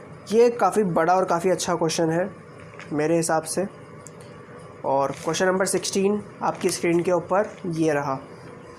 Late A is equals to 1 2 3 4 5 6 7 8 9 and R be a relation in A cross A। ये बहुत अच्छा क्वेश्चन है, स्टार मार्क कर लेना। CBSE 2014 में आया हुआ क्वेश्चन है, दोबारा बता रहा हूँ, मैंने भी स्टार मार्क कर रखा है और इसी की मैं बात कर रहा था। तो defined by A, B is related to C, D, यानी कि ये A क्रॉस A से A क्रॉस A पे है। दोबारा बता रहा हूँ, आप अभी तक जो रिलेशन पढ़ रहे थे वो एक सिंगल सेट से सिंगल सेट पे होते हैं, पर ये already Cartesian product of two sets से किसी दूसरे Cartesian product of two sets पे है। तो ये लेवल अप हो गया बिल्कुल, और ये बोर्ड का है वो सवाल है बेटा, इसलिए कह रहा हूँ। तो defined by A, B related to C, D which implies and is implied by that A plus D is equals to B plus C for all A, B and C, D belongs to A cross A. Prove that it is an equivalence relation. Also obtain the equivalence class determined by 2, 5. जल्दी से board पे आ जाओ, ठीक है।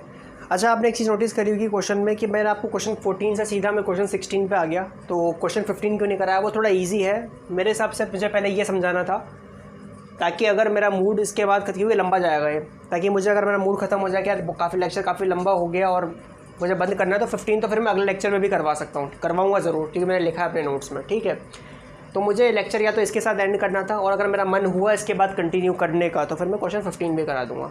16 important है, ये 2014 में आया हुआ क्वेश्चन है। ये क्वेश्चन कहता है कि भैया आपका जो सेट है ना, जो आपका रिलेशन है वो ऐसे डिफाइंड है। अभी तक आपके रिलेशन A से A में होता था, ये भाई साहब A क्रॉस A से A क्रॉस A में है, यानी कि ये A क्रॉस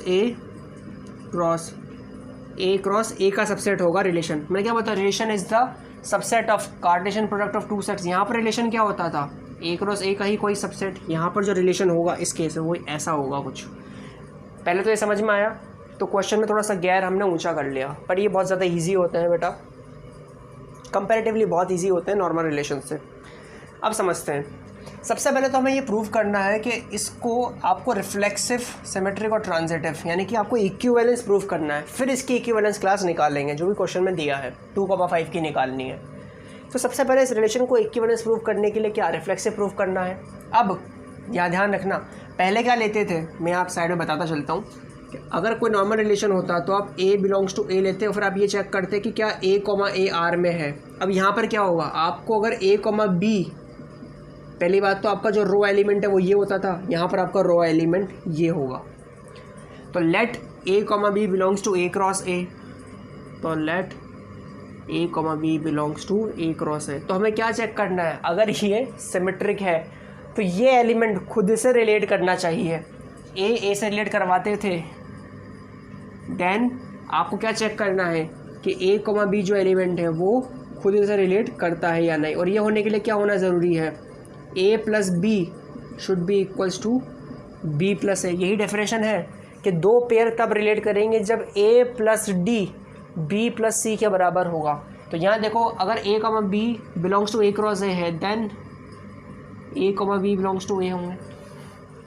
दोबारा मान लो कोई आपका पेयर है उस रिलेशन, उस सेट में से जिससे आप रिलेशन डिफाइन कर रहे हो ये है, तो A, B A cross A में क्या मतलब है कि A और B कभी इसके पार्ट रहे होंगे।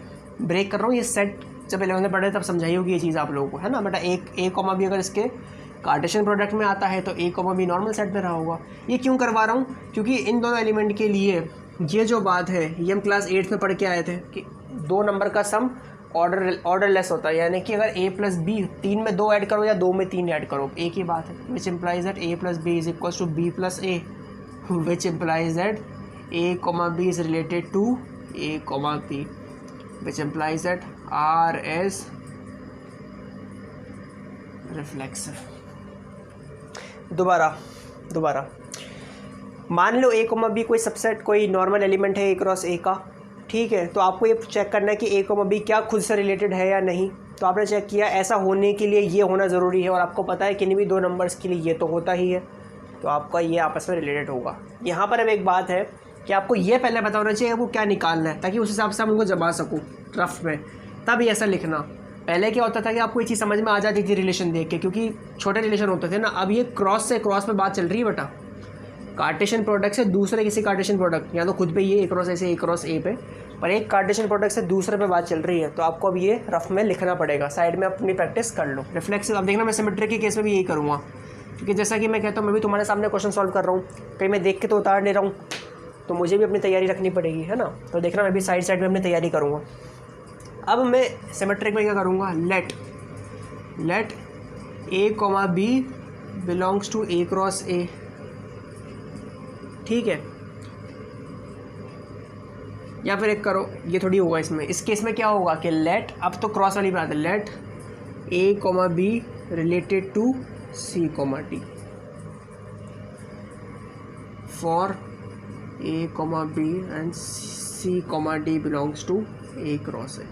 यानी कि अब मैं मान रहा हूँ, सुनना मेरी बात, सिमेट्री क्या हो गया, सिमेट्री भी चेंज हो गई, मैंने भी वही गलती करी थी कि A comma B C comma D से रिलेटेड है, ये मैंने मान लिया। अब मुझे चेक करना है कि क्या सी कॉमा डी भी ए कॉमा बी से रिलेट होगा। अब ये मेरी सिमेट्री की डेफिनेशन है इस वाले रिलेशन के लिए। तो ऐसा है, इसका मतलब क्या है कि A plus D B plus C के बराबर है, ठीक है। और मुझे ये चेक करना है, तो मुझे क्या चाहिए कि जो सी प्लस बी हो वो डी प्लस ए के बराबर हो। क्या हो रहा है, क्या बिल्कुल हो रहा है ना सर, यानी कि C plus B D plus A के बराबर है। इसका मतलब आपका जो सी कॉमा डी है वो भी रिलेटेड है ए कॉमा डी से। अब देखो बेटा, मैं कितना ही टीचर बन लूँ, पर मैं इतना इंटेलेक्चुअल तो मैं भी नहीं हूँ कि ऑन द स्पॉट में दिमाग लगा पाऊँ कि ऐसे जमाने के लिए डेफिनेशन के हिसाब से सी का बी के साथ सम और डी का ए के साथ सम बराबर होना चाहिए। तो मैंने भी पहले ये देखा कि मुझे चाहिए क्या, उसके हिसाब से जमाया रफ में, फिर मैंने वो चीज़ यहाँ लिखी है। भाई लिखने को तो ए प्लस डी भी इम्प्लाई होता है कि D plus A B plus C के बराबर है। तुम कितने भी तरीक़ों से लिख सकते हो। अगर A by B C by D के बराबर, 8th क्लास में आ गया मैं, तो आप इसको ऐसा भी लिख सकते हो, तुम्हारी इच्छा हुई तो तुम ऐसा भी लिख सकते हो, A upon B cross C is equal to 1 upon D. तो इसी को तुम 10 तरीके से लिख सकते हो। तुम्हें क्या चाहिए हो, तुम्हें पहले पता होना चाहिए, ठीक है। तो मेरी सिमेट्री, वो तो इक्विवेलेंस तो प्रूव करना ही है, तो सिमेट्री तो होनी ही थी। तो ये हो गया, which implies that R is symmetric. I hope समझ में आया होगा। सर ट्रांजिटिविटी की बात करते हैं, तो मैं क्या करूँगा, लेट, देखना transitivity, let A comma B related to C comma D and C comma D related to some E comma F. ये होगी ट्रांजिटिविटी। पहले क्या होती थी, let A comma B belongs to R and B comma C belongs to R. अब let A B is related to C comma D and C comma D is related to E comma F. तो हमें क्या check करना है, तो क्या A comma B E comma F के साथ रिलेट करेगा। पहले तो ये देख लें, ये है, इसका मतलब ए प्लस डी किसके बराबर होता होगा, बी प्लस सी के, एंड ये है, इसका मतलब सी प्लस एफ किसके बराबर होता होगा, डी प्लस ई के। अब तुम्हें क्या चाहिए, इसका इससे रिलेशन, यानी कि तुम ढूंढ रहे हो A comma D is related to E comma F, यानी कि तुम्हें चाहिए A plus F is equals to D plus E. अब ये तुम्हें चाहिए, ये तुम्हारा टारगेट है। देखते हैं इन दोनों से क्या ये टारगेट अचीव होता है। अगर हो गया तो ये अचीव हो जाएगा। तो एक बढ़िया ख़तरनाक सा आइडिया है, ए प्लस एफ चाहिए, तो यानी कि डी और सी से काम नहीं है। बिल्कुल हो गया भाई, मैं दोनों के LHS और RHS ऐड कर दूं, यानी कि A plus D plus C plus F is equals to B plus C plus D plus E. दोनों के LHS ऐड कर दिए, दोनों के RHS ऐड कर दिए। सी से सी कैंसिल, डी से डी कैंसिल, तो हमें बदले में क्या मिल गया, A plus F is equals to B plus E. बिल्कुल, अच्छा बी है यहाँ पर, सॉरी, बिल्कुल बिल्कुल। तो हमें मिल गया A plus F is equals to B plus A, बिल्कुल वैसा का वैसा मिल गया। Which implies that A comma B is related to E comma F, which further implies that R is transitive. I hope ये सवाल जितना मुश्किल था मैंने उतना ही थोड़ा आसान करके समझाया हो इसको। समझ में आ रहा है बेटा? दोबारा से स्टार्ट कर देते हैं कि a कॉमा बी कोई आर्बिट्रेरी एलिमेंट है a क्रॉस a का, तो हमें चेक करना है कि क्या a कॉमा बी से रिलेट करेगा। अगर करता है तो उसी को रिफ्लेक्सिव कहते हैं। मान लो a comma B C comma D से रिलेट कर रहा है, तो क्या c कॉमा डी भी a कॉमा बी से रिलेट करेगा? हाँ। अगर a comma B C comma D के साथ है और c कॉमा डी किसी e कॉमा f के साथ है, तो क्या a कॉमा बी भी e कॉमा f के साथ है? बिल्कुल है। और वो निकालने के जो इंटरमीडिएट स्टेप्स है वो तुम्हें पहले से कैलकुलेट करनी पड़ेगी, ताकि तुम्हें पता होना चाहिए तुम्हें कैसे किसी चीज़ को जमाना है। आई होप समझ में आ गया होगा। अब क्वेश्चन में क्या दिया था? 2,5। तो क्वेश्चन में दिया था कि आप 2,5 कोई ऑर्डर पेयर है, उसकी इक्विवेलेंस क्लास निकालो। ठीक है, यानी कि find also obtain the equivalence class determine, तो इक्विवेलेंस क्लास निकलवानी है। ठीक है, now equivalence class of 2,5 will B. बच्चों ध्यान देना कि आपका ये कार्टेशियन प्रोडक्ट है, तो आपका जो एलिमेंट होगा ना वो भी अब एक ऑर्डर पेयर होगा। पहले आप इक्विवेलेंस क्लास सिंपल 0, 1, 2 के निकालते थे क्योंकि वो सिंपल एलिमेंट थे। अब आपका एक एलिमेंट भी ऑर्डर पेयर है, ठीक है बेटा, तो इक्विवेलेंस क्लास भी उसकी निकलेगी। तो अब बॉक्स में भी किसको लिखेंगे? इसको पूरी इज्जत के साथ। इसी की इक्विवेलेंस क्लास है तो उसके आगे बॉक्स लगा देते हैं। तो equivalence class of 2,5 will B वहाँ। अच्छा, मैं रिवाइज कराता चलाता हूँ। अगर मुझे किसी n की निकालनी होती तो क्या था? The set of all m such that n comma m belongs to r, और ये भी कोई सेट a की बात कर लो, ये होता। यहाँ देखना क्या होगा? The set of all a comma b such that 2,5 is related to a comma b, और अगर ये a में है तो यहाँ पर मैं क्या लिखूँगा? Belongs to A. समझ लो बेटा, sorry belongs to A cross A such that, यानी कि यहाँ पर क्या लिखता था मैं? Equivalence class of n is the set of all m belongs to a such that n comma m belongs to r। जब आपका रिलेशन a पे होता था, यहाँ आपका रिलेशन किस पे है? a क्रॉस a पे। तो 2,5 के साथ भी रिलेट 2,5 की इक्विवेलेंस क्लास में कौन से ऑर्डर पेयर्स होंगे? यहाँ एलिमेंट होते थे, यहाँ ऑर्डर पेयर होंगे। वो ऑर्डर पेयर होंगे जो इससे रिलेट करते हैं, यानी कि the set of all a comma b which always belong to a cross a such that 2,5 is related to a comma b। इस तरीके से कि आपका ये order pair a comma b के साथ रिलेट करें। अब ये तो हो गई text book definition, equivalence class की डेफिनेशन। अब इस रिलेशन के हिसाब से मॉडिफाई करें कि इसका मतलब क्या है। तो the set of all a comma b belongs to a cross a such that, और ये आपस में रिलेट करें, इसका मतलब क्या है कि 2 प्लस b किसके बराबर हो? 5 प्लस a के। इसको और सिंप्लीफाई कर लूँ, the set of all a comma b belongs to a cross a such that b minus a equals to 3। I hope मैं जितना सिंपल करवा सकता हूँ करवाने की कोशिश कर रहा हूँ, है ना। सिंपल तो क्या, ये सब तो बुक में भी मिल जाएगा, बट बताने की कोशिश कर रहा हूँ, है ना, कि कोई सी चीज़ कैसे आ रही है। तो जो 2,5 है उसकी इक्विवेलेंस क्लास में वो सारे ऑर्डर पेयर्स होंगे जो इस रिलेशन को सेटिस्फाई करते हों। इसी से हमने ये बनाया है। अब चेक कर लें तो भैया आप खुद देखो, यानी कि अब आपको तो इसको देखने की ज़रूरत नहीं है, आपको सिर्फ इतना देखना है। इस सेट में देख लो कि कौन b माइनस a 3 और है। तो देखें, अगर आप b को a को 1 ले लेते हो तो b क्या होगा? 4, है ना। तो 1,4 हो गया। तो फिर उसी तरीके से 2, तो यहाँ पर 5 होगा। अगर आप 3 ले लेते हो a को तो b क्या होगा? 6, और 4 ले लेते हो तो यहाँ क्या होगा? 7, और 5 ले लेते हो तो होगा 8, और उसी तरीके से 6 ले लेते हो तो 9। और आप 7 ले नहीं सकते क्योंकि अगर आप 7 लोगे तो आपके b को 10 होना पड़ेगा, जो आपके सेट में ही नहीं है। और मैं कह चुका हूँ कि a क्रॉस a में होने चाहिए, और a comma b a cross a में मतलब a और जो b है वो तो a में ही होंगे। जब यहाँ पर लिखवाया भी था मैंने, इसलिए बताई थी रेफरेंस के लिए। अगर a comma b a cross a में तो बाकी जो एलिमेंट है वो भी a के ही होने चाहिए। तो आपका अगर जो 10 है वो तो a में लाई करनी है, तो बस मेरा इतना ही सेट होगा। तो यही इक्विवेलेंस क्लास हो गई। तो यानी कि required equivalence class of 2,5 will be the set of all those ordered pairs which are related to 2,5। अभी मैं प्रूफ भी कर दूंगा, एक बार रुक जाओ। प्रूफ तो खैर आप कुछ करना नहीं है, तो सिर्फ तुम्हें समझा रहा है इस चीज़ को। भाई देख लो, तुम चारों के साथ बता दो, किसी एक के साथ रिलेशन बता दो। मैंने कहा देखो मैं ये कह रहा हूँ कि ये इसके साथ रिलेट करेगा, सबके साथ ही कर रहा है, एक दिखा दूँ तो 2 + 4 किसके बराबर होना चाहिए? 1 + 5 के। ठीक है बेटा, 6 के बराबर है। तो अपन ने जो लिखा है वो बिल्कुल लॉजिक के हिसाब से लिखा है और सही लिखा है। So your answer finishes here. ठीक है, तो आई होप समझ में आया होगा, कुछ ज़्यादा डाउट है नहीं। जल्दी से नोट कर लो पॉज करके। और मेरा मूड कर गया क्वेश्चन नंबर 15 भी अभी कराने का, तो मैं करवा रहा हूँ। तो आई होप नोट कर लिया होगा। तो क्वेश्चन नंबर 15 आपकी स्क्रीन के ऊपर ये रहा। तो क्वेश्चन नंबर 15 क्या कहता है आप लोगों से? It says let a is equal to the set of all x belongs to z such that x is greater than equal to 0 but less than equals to 12. Show that are defined by the set of all a comma b such that a minus b is a multiple of 4. Mode of a minus b is a multiple of 4. Is reflexive, symmetric and transitive. Find the set of elements related to 1. और ये भी CBSE 2010 का आया हुआ question है। तो again board पे आ जाइए आप लोग।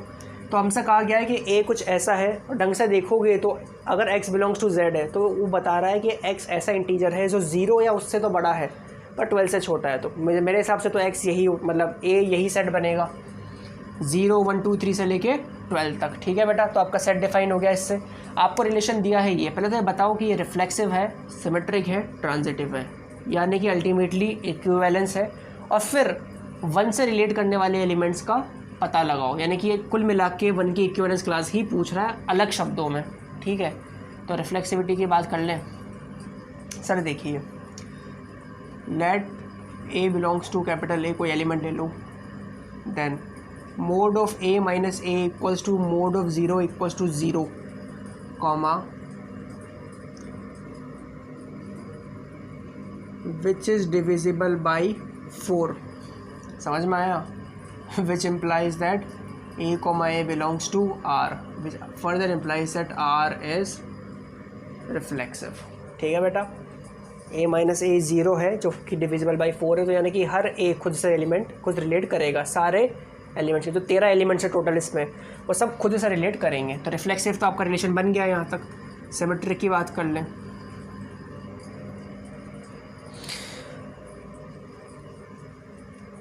अब सिमेट्रिक के लिए आपको सबसे पहले क्या देखना है कि भाई अगर आपका let a, b belongs to r for some a, b belongs to a। ठीक है, तो आपका क्या होना चाहिए, यानी कि mod of a minus be divisible होगा 4 से। अब इसको करने के 2 तरीके बेटा, या तो वर्ड्स में करो या लैम्डा लेके कर लो। इसलिए मैं थोड़ा सा रुका था, या तो आप वर्ड्स में कर लो या लैम्डा लेके करो। पर ये क्योंकि मोड वाला फीचर है तो मैं वर्ड्स में पहले बताता हूँ। Let a minus B, mod of a minus B is divisible by r। Let क्यों बोला मैंने? क्योंकि मैंने ये तो माना है ऊपर कि अगर a, b r में बिलोंग कर रहा है, तो यानी कि mod of a minus B में 4 से डिवाइड करवा रहा हूँ।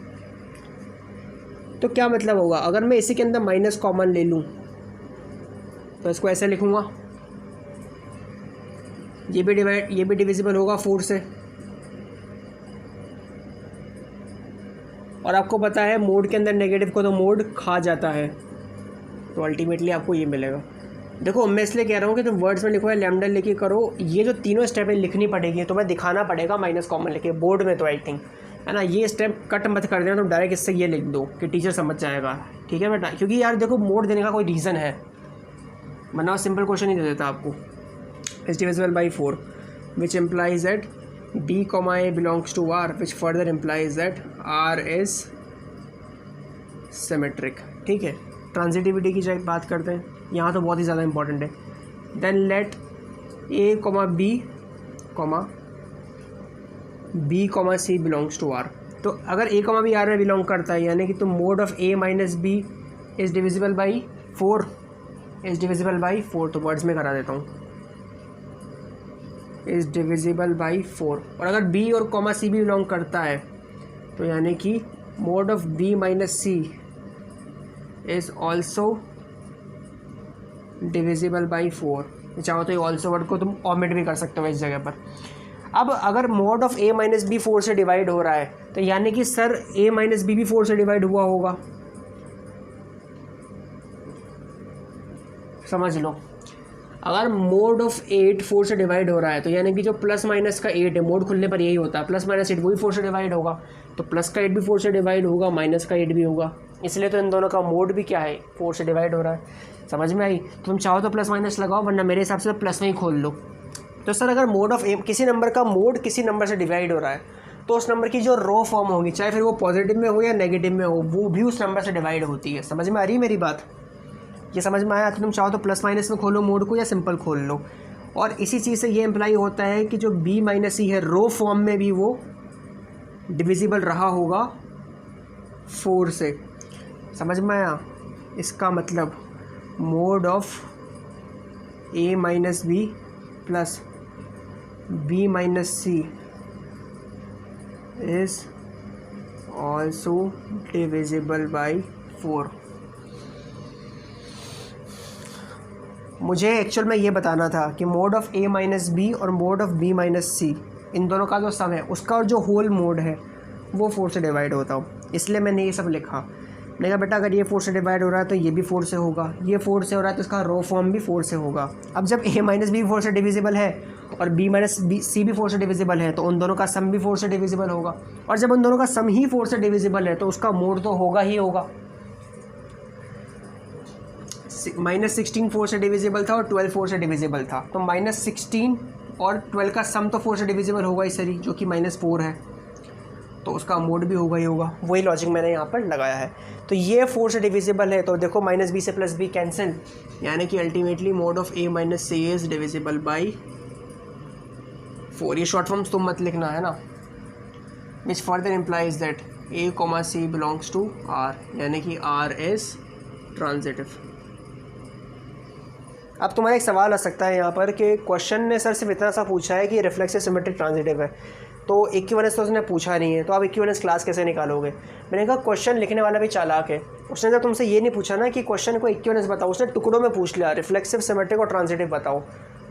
तो उसने डायरेक्ट वे में ये भी नहीं पूछा कि इक्विवेलेंस क्लास ऑफ 1 निकालो। उसने वर्ड्स में क्या लिखा है क्वेश्चन में, that find the set of elements related to 1। अब उसने इक्विवेलेंस क्लास कहीं मेंशन ही नहीं करा, तो तुम वैसे भी निकाल सकते हो। now set of elements related to 1 are the set of all x belongs to a such that 1 minus such that 1, x belongs to r। तो देखो क्वेश्चन ने कहीं मेंशन नहीं करा इक्विवेलेंस क्लास, तो हम भी कहीं इक्विवेलेंस क्लास मेंशन नहीं कर रहे पर कर वो ही रहे। क्वेश्चन पूछता है कि उन एलिमेंट्स का सेट निकालो जो 1 से रिलेट करेंगे, तो 1 से रिलेट करने वाले एलिमेंट्स अगर x हैं तो इस प्रकार हैं कि 1, x r में आते हो, तभी तो 1 से रिलेट कर रहे हैं। समझ रहे हो? यानी कि उन सारे एलिमेंट्स का सेट जो 1 से रिलेट करते हो, यानी कि 1, x r में लाइक करते हो, तो वो सारे x पूछ रहा है अपन से। implies that the set of all x belongs to a such that, definition क्या है, such that 1 minus x is divisible by 4। और आप देख लो इस डेफिनेशन को कौन फिट करता है 1 और 1, तो 1 तो खुद से तो होगा ही होगा, 1 minus 1 0, 1 और 5 और 1 और 9 और 1 और 13 तो है ही नहीं, तो इतना ही होंगे। रख के देख लो 1, 1 minus 5 यानी कि -4, उसका मोड 4 से डिविजिबल है। 1 minus 9 यानी कि -8, उसका मोड यानी कि +8 4 से डिविजिबल है।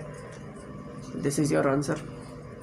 यही पूछा था, find the set of elements related to 1। तो उसने ना इक्विवेलेंस क्लास कहीं उसने मेंशन किया ना हमको मेंशन करने की ज़रूरत है, तो आप निकाल सकते हो डायरेक्टली। डेफिनेशन आपने लिखी इक्विवेलेंस क्लास की ही है, ठीक है। तो इक्विवेलेंस क्लास में ये 4 सबसे बढ़िया क्वेश्चन मुझे मिले, कुछ एनसीईआरटी के, कुछ बाहर के, और मैंने फाइनली आपको ये करवा दिया। तो आज का लेक्चर यहीं समाप्त होता है, ठीक है।